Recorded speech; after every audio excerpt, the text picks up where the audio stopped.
আসসালামু আলাইকুম ওরহমতুল্লাহি ওবারাকাতু। আলহামদুলিল্লাহ, আমরা এমন 6টি সহজ জিকির করেছিলাম 100 বার করে। কি নিয়মে, কোন নিয়মে পড়েছি তা আমি বলে দেব ভিডিওটিতে ইনশাআল্লাহ। এই আমলটি করে আল্লাহ তাআলার অশেষ মেহেরবানিতে আমরা এর ফল পেয়েছি। আল্লাহ তাআলা আমাদের দোয়া কবুল করেছেন। আমি অনুরোধ করছি আপনারা অবশ্যই এই গুরুত্বপূর্ণ আমলের ভিডিওটি নিজে দেখবেন আমল করার উদ্দেশ্যে, এবং আপনার নিকট আত্মীয় স্বজনদেরকেও আমল করতে বলবেন। চলুন আমরা সম্পূর্ণ ভিডিওটি থেকে বিস্তারিত জেনে নেই। জিকির বা আল্লাহর স্মরণ মুমিনের গুণ। কেননা আল্লাহ তাআলা বান্দাদের সর্ব অবস্থায় অধিক হারে তার জিকির করার নির্দেশ দিয়েছেন। আল্লাহ তাআলা বলেন, হে মুমিনেরা, তোমরা আল্লাহকে অধিক পরিমাণে স্মরণ করো এবং সকাল সন্ধ্যায় তার পবিত্রতা ঘোষণা করো। সূরা আহজাব 41 থেকে 42 নম্বর আয়াতে বলা হয়েছে। আরও বর্ণিত হয়েছে, তোমরা আল্লাহকে অধিক পরিমাণে স্মরণ করবে যাতে সফলতা অর্জন করো। সূরা আনফাল 45 নম্বর আয়াত। আল্লাহর জিকিরকে বলা হয় সব ইবাদতের রূহ। যারা আল্লাহর স্মরণ থেকে গাফেল তাদেরকে মৃত ব্যক্তির সঙ্গে তুলনা করেছেন আমাদের প্রিয় নবী বিশ্বনবী সাল্লাল্লাহু আলাইহি ওয়াসাল্লাম। আবু মুসা আশআরী রাদিয়াল্লাহু তাআলা আনহু থেকে বর্ণিত, আল্লাহর রাসূল সাল্লাল্লাহু আলাইহি ওয়াসাল্লাম বলেন, যারা আল্লাহর জিকির করে এবং যারা আল্লাহর জিকির করে না তাদের দৃষ্টান্তই হচ্ছে জীবিত ও মৃত ব্যক্তির মতো। সহিহ বুখারীর 6407 নম্বর সহিহ একটি হাদিস। সুবহানাল্লাহ। এমনই অবিশ্বাস্য ফজিলতপূর্ণ 6টি জিকির আমি আপনাদের সামনে তুলে ধরছি, যে জিকিরগুলো করে অনেক দিনই ভাই বোন ফল পেয়েছেন, তাদের মনের নেক আশা পূরণ হয়েছে। আল্লাহ তাআলা তাদের মনের আর্থিক এবং শারীরিক প্রতিবেশী সমস্ত কিছু পরিবর্তন করে দিয়েছেন। যেসব জিকিরের পুরস্কার স্বরূপ আপনি দুনিয়া এবং আখিরাতে অনেক কল্যাণ পাবেন ইনশাআল্লাহ। তার মধ্যে 1 নম্বর জিকির হলো ইস্তেগফার করা।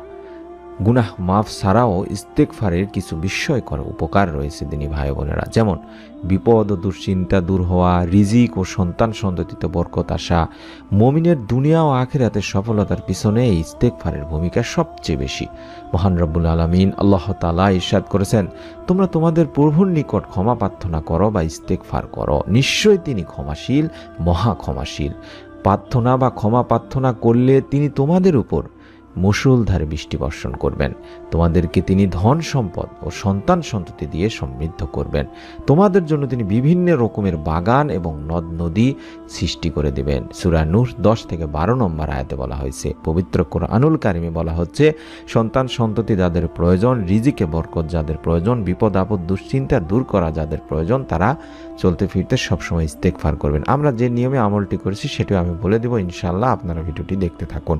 হাদিসেও কিন্তু একই কথা বলেছেন আমাদের প্রিয় নবী বিশ্বনবী সাল্লাল্লাহু আলাইহি সাল্লাম, যে ব্যক্তি বেশি বেশি ইস্তেগফার করবে, মহান রব্বুল আলামিন আল্লাহ তাআলা তার সব সংকট থেকে উত্তরণের পথ বের করে দেবেন, সব দুশ্চিন্তা মিটিয়ে দেবেন এবং অকল্পনীয় উৎস থেকে তার রিজিকের ব্যবস্থা করে দেবেন। সুবহানাল্লাহ, সুবহানাল্লাহ। 2 নম্বর যে আমলটি বা জিকিরটি করতে হবে সেটি হলো দরুদ শরীফ পড়া। মহান আল্লাহ তাআলা দরুদ পাঠ করার নির্দেশ দিয়ে বলেন, নিঃসন্দেহে আল্লাহ তার ফেরেশতারা নবীর উপর দরুদ পাঠান।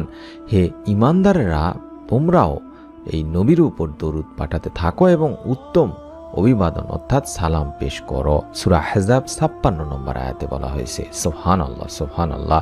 আর দরুদবিহীন দোয়া আল্লাহ তাআলার কাছে পৌঁছায় না, এটি আমরা কম বেশি সকলেই জানি, কারণ দরুদ শরীফ পাঠ করলে সহজেই দোয়া কবুল হয়ে যায়। হযরত উমর বিন খাত্তাব রাদিয়াল্লাহু তাআলা আনহু বলেন, নিশ্চয়ই বান্দার দোয়া মুনাজাত আসমান ও জমিনের মাঝখানে ঝোলানো অবস্থায় থাকে, তার কোনো কিছুই আল্লাহ পাকের নিকট পৌঁছে না যতক্ষণ না বান্দা তার নবীর প্রতি দরুদ পাঠ করবে। তিরমিজি শরীফের হাদিস। আপনি যতই দোয়া করুন না কেন, প্রিয় নবী বিশ্বনবী সাল্লাল্লাহু আলাইহি ওয়াসাল্লামের প্রতি দরুদ পাঠ না করলে আপনার দোয়া কখনোই আল্লাহ তাআলার নিকট পৌঁছাবে না এবং আপনার কাঙ্ক্ষিত চাহিদা বা আপনার মনে নেক আশা পূরণ হবে না, দোয়া কবুল হবে না।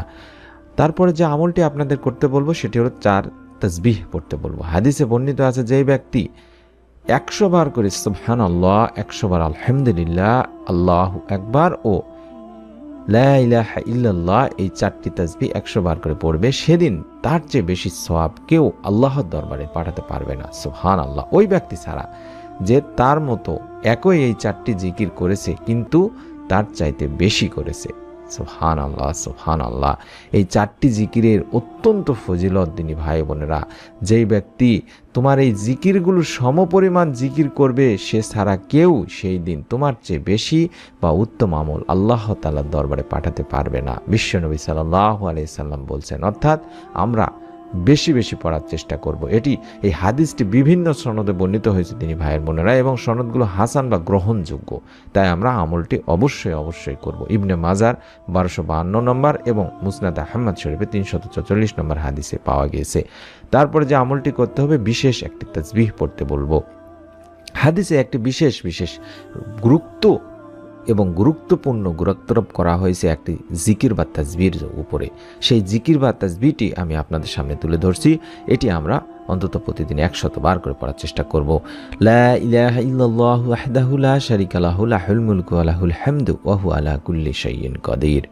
এই তাসবিহ বা এই জিকিরটি পড়তে হবে। আল্লাহ রাসূল সাল্লাল্লাহু আলাইহি সাল্লামের হাদিসটি শুনুন, যেই ব্যক্তি প্রতিদিন 100 বার এই তাসবিহ বা এই কালেমাটি পড়বে, সে 10টি গোলাম আজাদ করার সমান সওয়াব লাভ করবে। তার নামে 100টি সওয়াব লেখা হবে এবং তার আমলনামা হতে 100 গুনাহ মুছে ফেলা হবে। আর সে সেই দিন সন্ধ্যা পর্যন্ত শয়তানের ধোঁকা থেকে মুক্ত থাকবে। কিয়ামতের দিন কেউ তার থেকে ভালো আমল আনতে পারবে না, একমাত্র সেই ব্যক্তি ব্যতীত যে তার চেয়ে বেশি এই নেক আমল করেছে, অর্থাৎ 100 বারেরও বেশি বা তার চেয়ে বেশি পড়েছে। এটি বুখারী শরীফের 6040 নম্বর সহিহ একটি হাদিস। এই আমলটিও আমরা করব এবং দোয়া ইউনুস পড়তে বলবো। দোয়া ইউনুস অত্যন্ত ফজিলতপূর্ণ গুরুত্বপূর্ণ একটি আমল। যে কোনো বিপদ, মুসিবত, দুশ্চিন্তা, পেরেশানি, উদ্বেগ, উৎকণ্ঠা থেকে আপনারা মুক্তির উদ্দেশ্যে এই দোয়া ইউনুস পাঠ করতে পারেন। এটি অত্যন্ত কার্যকরী একটি আমল। এই প্রসঙ্গে আল্লাহ তাআলার বাণী, আল্লাহ তাআলা ইরশাদ করেন, তখন আমি তার অর্থাৎ হযরত ইউনুস আলাইহিস সালামের ডাকে সাড়া দিয়েছিলেন এবং তাকে দুশ্চিন্তা থেকে উদ্ধার করেছিলেন। আর এভাবেই আল্লাহ তাআলা মুমিনদের নাজাত দিয়ে থাকেন। সূরা আম্বিয়ার 88 নম্বর আয়াতে বুঝতে পারবেন। আর দোয়া ইউনুসটি আমি আপনাদের সামনে দেখায় দিচ্ছি। লা ইলাহা ইল্লা আনতা সুবহানাকা ইন্নী কুনতু মিনাজ জালিমিন। এই ছোট্ট দোয়া ইউনুসটি আপনাদেরকে আমি বেশি বেশি পড়তে বলবো। এর অর্থই হচ্ছে, তুমি ছাড়া সত্য কোনো উপাস্য নেই, তুমি পুত পবিত্র, নিশ্চয়ই আমি জালিমদের দলভুক্ত। আল্লাহ রাসূল সাল্লাল্লাহু আলাইহি সাল্লামের হাদিস। আল্লাহ রাসূল সাল্লাল্লাহু আলাইহি সাল্লাম বলেছেন, আমি তোমাদের এমন বিষয়ে সুসংবাদ দেব যে তোমাদের কারো উপর যখন দুনিয়াবি কোনো কষ্ট বা ক্লেশ অথবা বালা মুসিবত নাজিল হয়, তখন তার মাধ্যমে দোয়া করলে তা দূরীভূত হবে। আর তা হলো এই দোয়া ইউনুস। আর এই ইউনুস আলাইহিস সালামের এটি দোয়া। আমি আবারও বলছি, লা ইলাহা ইল্লা আনতা সুবহানাকা ইন্নী কুনতু মিনাজ জালিমিন। এটি সহিহুল জামের 2605 নম্বর আয়াতেও বলা হয়েছে। আর এছাড়াও বিভিন্ন বর্ণনায় বলা হয়েছে যে দৈনিক যদি কেউ 1000 বার করে এই দোয়া ইউনুসটি পড়তে পারে, তাহলে আল্লাহ তাআলা তার পদমর্যাদা সমুন্নত হয় এবং সমুন্নত করে দেন, এবং আল্লাহ তাআলা তার রুজি রোজগারে সমৃদ্ধ লাভ করেন। দুঃখ, যন্ত্রণা, পেরেশানি, অশান্তি, কষ্ট প্রভৃতি দূর করে দিয়ে থাকেন। তার জন্য সব রকম কল্যাণের দ্বার খুলে দেন, শয়তানের প্ররোচনা থেকে তাকে রক্ষা করেন। সুবহানাল্লাহ। আমি অনুরোধ করব আপনারা এই আমলগুলো অবশ্যই করবেন। এবং শেষে আল্লাহ তাআলার একটি পবিত্র গুণবাচক নামের জিকিরের কথা বলবো। আল্লাহ তাআলার পবিত্র গুণবাচক নামের জিকির করার তাগিদ দেওয়া হয়েছে কোরআন এবং হাদিসে। পবিত্র কোরআনুল কারিমে ইরশাদ করা হয়েছে, আল্লাহর রয়েছে সুন্দর সুন্দর নাম, অতএব তোমরা তাকে সেই সব নামেই ডাকবে। সূরা আরাফের 180 নম্বর আয়াতে বলা হয়েছে। এর বিস্ময়কর উপকারও রয়েছে। আবু হুরায়রা রাদিয়াল্লাহু তাআলা আনহু থেকে বর্ণিত, তিনি বলেন, আল্লাহ তাআলার 99 নাম আছে, এক কম 100 নাম। যেই ব্যক্তি এই নামগুলোর হেফাজত করবে সে জান্নাতে প্রবেশ করবে। সুবহানাল্লাহ। আল্লাহ বেজোড়, তিনি বেজোড় পছন্দ করেন। সহিহ বুখারীর 6410 নম্বর একটি হাদিস। আল্লাহ তাআলার তেমনই একটি পবিত্র গুণবাচক নাম হচ্ছে ইয়া জাল জালালি ওয়াল ইকরাম। ইয়া জাল জালালি ওয়াল ইকরাম। এই নামটি আমল আমি আপনাদের সামনে তুলে ধরছি, এটি আপনাদেরকে করতে বলবো। নবীজি সাল্লাল্লাহু আলাইহি সাল্লাম এই জিকির বা এই আমলটিকে সর্বদা আঁকড়ে ধরতে বলেছেন। হাদিসটি তিরমিজি এবং মুসনাদ হাকিম শরীফে রয়েছে। ইরশাদ করা হয়েছে, তোমরা ইয়া জাল জালালি ওয়াল ইকরামকে সর্বদা আঁকড়ে ধরে থাকবে। সুবহানাল্লাহ। এবং আপনারা যে কোনো কাজ সুন্দরভাবে শেষ করার জন্য, কাজের ফলাফলের জন্য এবং দুনিয়ার ধন সম্পদ এবং রিজিকের প্রশস্ততার জন্য এই নামের জিকিরের আমলটি বেশি বেশি করতে পারেন। এটি বিভিন্ন আলেমেরা পরামর্শ দিয়ে থাকেন।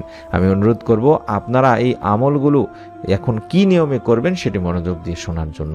প্রত্যেক দিন সকাল সন্ধ্যায়, অর্থাৎ ফজরের নামাজের পরে এবং মাগরিবের নামাজের পরে অন্তত 100 বার করে প্রত্যেকটি তাসবিহ বা জিকির পড়ার চেষ্টা করবেন, অর্থাৎ 100 বার ইস্তেগফার করবেন। যে কোনো ইস্তেগফার করতে পারেন, শুধুমাত্র আস্তাগফিরুল্লাহ আস্তাগফিরুল্লাহ 100 বার পড়বেন।